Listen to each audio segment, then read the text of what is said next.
হাদিস 163 উম্মে আতিয়া রাদিয়াল্লাহু আনহা থেকে বর্ণিত, তিনি বলেন, রাসূলুল্লাহ সাল্লাল্লাহু আলাইহি ওয়াসাল্লাম তার মৃত কন্যার গোসল দেওয়া সম্পর্কে তাদেরকে বলেছেন, তারা যেন ডান দিক থেকে এবং অজুর অঙ্গ থেকে গোসল দেওয়া শুরু করেন।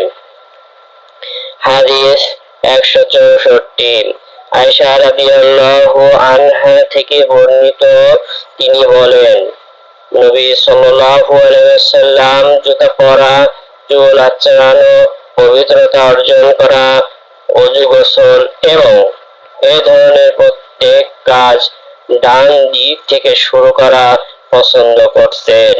হাদিস 165 আনাস ইবনে মালিক রাদিয়াল্লাহু আনহু থেকে বর্ণিত, তিনি বলেন, আমি একদা নবী সাল্লাল্লাহু আলাইহি ওয়াসাল্লামকে দেখলাম, আসরের নামাজের সময় হলে লোকেরা ওযুর পানি তালাশ করলো, কিন্তু তারা তা পেল না।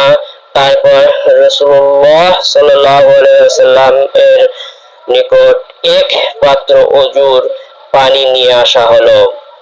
তিনি সেই পাত্রে হাত রাখলেন এবং লোকদেরকে তা থেকে ওযু করার নির্দেশ দিলেন।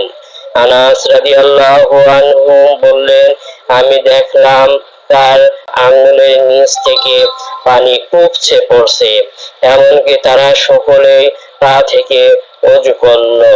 হাদিস 166 ইবনে সিরিন রাদিয়াল্লাহু আনহু থেকে বর্ণিত, তিনি বলেন, আমি আবিদাহকে বললাম, আমরা আনাস কিংবা তার পরিবারের নিকট থেকে রাসূলুল্লাহ সাল্লাল্লাহু আলাইহি ওয়াসাল্লাম এর একটি চুল পেয়েছি।